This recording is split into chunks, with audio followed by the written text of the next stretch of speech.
نحمده ونصلي على رسوله الكريم.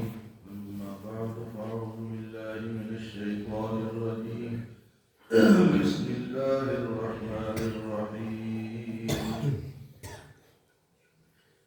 والنازعات غرقا والناشطات نشطا والسابحات سبحا فالسابقات سبقا فالمدبرات أمرا يوم ترجف الراجفة تتبعها الرادفة قلوب يومئذ واجفة أبصارها خاشعة يقولون أئنا لمردودون في الحافرة أئذا كنا عظاما نخرة قالوا تلك إذا كرة خاسرة فإنما هي زجرة واحدة فإذا هم بالساهرة.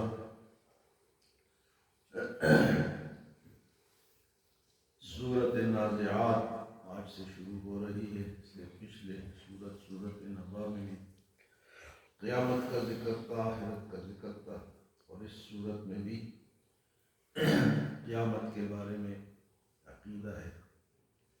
فرمایا کہ والنازعات غرقا، قسم ہے ان فرشتوں کی جو جان کو کھینچ کر نکالنے والی ہے.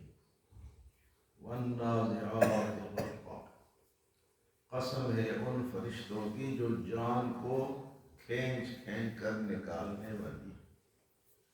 والناشطات نشطا، اور قسم ہے ان فرشتوں کی جو گھیرا کھولنے والی. والسابحات سبحا، اور قسم ہے ان فرشتوں کی جو تیرتے رہتے ہیں اللہ کے حکم کو پورا کرنے کے لیے. فالسابقات سبقا، اور قسم ہے ان فرشتوں کی جو اللہ کے حکم پر جلدی کرنے والے. فالمدبرات امرا، اور قسم ہے ان فرشتوں کی جو اس کے پیچھے اللہ کے حکم کے پیچھے آنے والے ہوتے ہیں. یوم ترجف الراجفہ، جس دن ہلا دی جائے گی زمین کو ہلانا، زمین کو جس دن ہلا دیا جائے گا. تو مختلف فرشتوں کی قسمیں اللہ پاک نے کھائی ہیں. فرمایا کہ ایک قسم کے فرشتے تو وہ ہیں جو کافروں کے جان کو کھینچ کر نکالے. جان تو کسی کی بھی نکلے گی تو سختی ہوگی، لیکن جو کافر ہیں، جو نافرمان ہیں، ان کی جان کو نکالا بھی سختی سے جائے. والنازعات غرقا، غرق ہو کر اس کے اندر گھس کر اور ان کے جان کو وہ نکالے. اور اس کے مقابلے میں والناشطات نشطا، قسم ہے ان فرشتوں کی جو گھیرا کھولنے والی ہے، یعنی جان کو آسانی سے نکالنے والی. ایک تو سختی سے نکلے گی اور ایک اس طرح ہوگی جس طرح کہ کسی گھیرا کو کھولا جاتا ہے. مشکیزہ ہوتا ہے نا، جس کے اندر پانی ہوتا ہے، اس کے گرے کو کھول دو تو وہ آسانی سے وہ پانی نکل جاتا ہے. تو مومن اور نیک آدمی کی جان جو ہے وہ آسانی سے نکلے. والناشطات نشطا والسابحات سبحا، اور وہ اللہ کے حکم جہاں ہوتا ہے فرشتے اس کو پہنچ جاتے، تیرتے رہتے ہیں، پہنچتے رہتے ہیں. جہاں اللہ کا حکم ہوتا ہے وہ ادھر پہنچ جاتے ہیں. آسمانوں اور زمینوں میں فرشتوں کو حکم ہوتا ہے تو وہ تیرتے رہتے ہیں، وہاں پہنچتے ہیں جہاں اللہ کا حکم ہوتا ہے. اور فالسابقات سبقا، اور وہ فرشتے جو اللہ کے حکم کو لینے کے لیے لپکتے ہیں، جلدی کرتے ہیں، فوراً پہنچتے ہیں. جس طرح کسی کا آرڈر ہوتا ہے کہ صاف آرڈر ہے، صاف آرڈر، تو اللہ کے فرشتے جو ہیں وہ اللہ کے حکم کے منتظر رہتے ہیں اور فوراً اس پر پہنچتے ہیں. فالسابقات سبقا فالمدبرات امرا، اور کچھ جو ہے وہ اللہ کے حکم کو لینے کے لیے پیچھے سے دوڑتے ہیں، وہ دوڑ لگاتے ہیں پیچھے سے کہ اللہ کا حکم کہاں ہے، ہم جا کے اس کو حاصل کریں۔ اور یہ سارے قسمیں کھانے کے بعد اللہ پاک فرماتے ہیں یوم ترجف الراجفہ، جس دن ہلا دی جائے گی ہلانے والی، یعنی زمین کو ہلا دیا جائے گا۔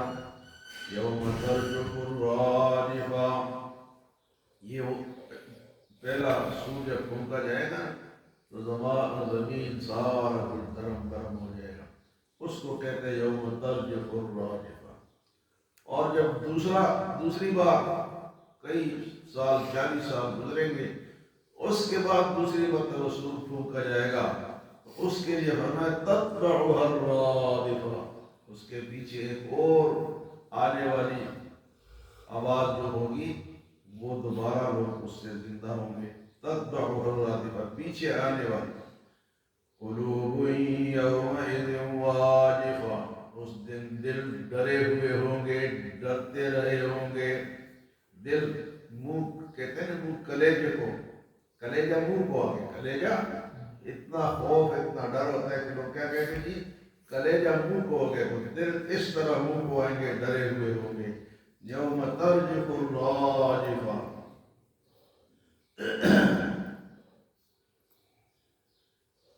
ابصارها خاشعہ، دل تو ڈرے ہوئے ہوں گے اور آنکھیں جھکی ہوئی ہوں گی۔ آنکھیں اس طرح ہم نکال نہیں سکیں گے، جو ایک دوسرے کے ہم نکالتے ہیں نا دنیا میں، ایک جو بدمعاش ہوتا ہے وہ کمزور پہ آنکھیں نکالتا ہے، یا کوئی بڑا ہوتا ہے تو چھوٹے پہ آنکھیں نکالتا ہے، اور نیک آدمی جو ہوتا ہے وہ بھی آنکھیں نکالتا ہے۔ میں کوئی گناہ گار آنکھیں نکال سکتا ہے، لیکن وہاں سب کی آنکھیں پست ہوں گی، سب نیچے دیکھ رہے، کوئی آنکھ اٹھا نہیں سکے گا۔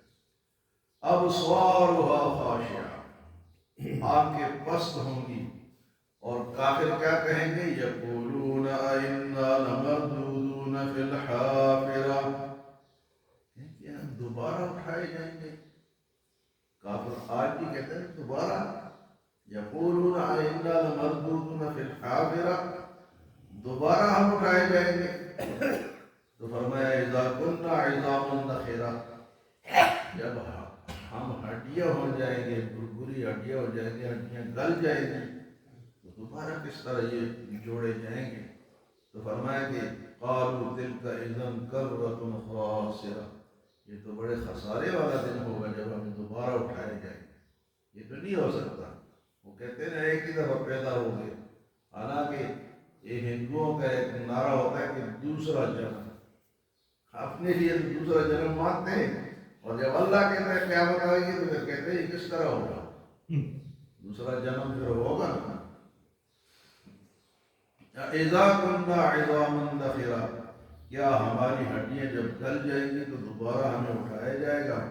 قالوا تلک اذا کرۃ خاسرہ، کہتے ہیں یہ تو بڑے خسارے والی بات، یہ کس طرح ہوگا؟ لیکن وہ تو ہو کر رہے گا۔ فإنما هي زجرة واحدہ، وہ تو اچانک ایک چیخ ہوگی، ایک زلزلہ ہوگا، اور یہ سب جو ہے وہ دوبارہ مر کے دوبارہ اٹھیں گے۔ فإنما هي زجرة واحدہ، ایک نعرہ ہوگا، ایک نعرے سے سب اٹھ جائیں گے۔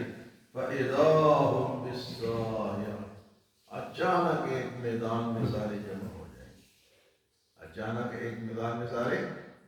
تو قیامت کا آنا کیا ہے، ضروری ہے یا نہیں ہے؟ کیوں ہے کہ یہاں تو انصاف نہیں ہوتا نا، دنیا میں انصاف تو نہیں ہوتا، بڑے بڑے عدالتوں میں اچھے جج کے پاس چلے جائیں لیکن انصاف آپ کو نہیں ملتا، اور اگر بظاہر مل بھی جائے تو پورا پتہ نہیں ہوتا کہ گناہ گار کون ہے، کیونکہ انسان کے پاس علم غیب تو نہیں ہے کہ وہ جانے کہ واقعی اس کا گناہ ہے، وہ تو اپنی ظاہری جو گواہ ہے ان پہ فیصلہ کرتا ہے، لیکن اللہ کے پاس تو اندر کی حالت موجود ہوگی، تو اللہ ایسے فیصلے فرمائیں گے۔ فرمایا کہ یہ جب ایک آواز آئے گی، ایک چیخ آئے گی زمین زلزلے سے، پھٹ جائے گی تو فرمایا فَإِذَا هُمْ بِالسَّاهِرَةِ، اچانک سب ایک چٹیل میدان میں جمع ہوں گے اور اس وقت پھر اللہ تعالیٰ حساب و کتاب شروع فرمائیں گے۔ اللہ ہم سب کو تیاری کی توفیق عطا فرمائے۔ آخرت کا جو عقیدہ ہے یہ بہت زبردست عقیدہ ہے، اسی کی وجہ سے انسان جو ہے وہ راہ راست پہ رہتا ہے، سیدھے راستے پہ رہتا ہے۔ اللہ ہمیں عمل اور سمجھ کی توفیق عطا فرمائے۔